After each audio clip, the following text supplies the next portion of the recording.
Welcome to new video. This is FM auto repairing. তো আমাদের এখানে এসেছে হন্ডার ইয়ন, আবার একটা বাম্পারের কাজে।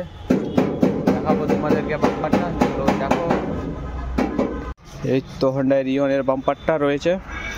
আর এখানে একটু ফেটে গেছে নিচের সাইডে, আর এ সাইডে একটু ফেটে গেছে দেখতে পাচ্ছ, আর এ সাইডে একটু কাজ আছে অল্পটুকু। এখানে ধাক্কা লেগেছে তো এই জায়গাটা বসে গেছে, আর এই জায়গাটাতে একটু কাজ রয়েছে। এটাকে আমরা রিপেয়ারিং করব, তো দেখতে থাকো আমাদের সঙ্গে।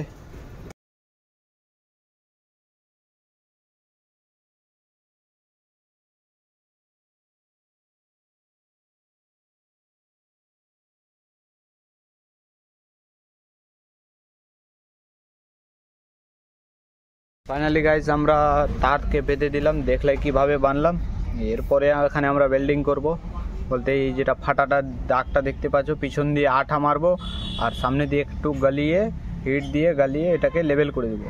লেভেল করার পর সিরিজ পেপার মেরে দেবো, বাস জিনিসটা চিকনা দেখাবে। আর পিছন দিয়ে আঠা মেরে দেবো, যে কি এটা তার যদি ভেঙে যায় তো আঠার মাধ্যম দিয়ে ধরে থাকবে। তো দেখতে থাকো।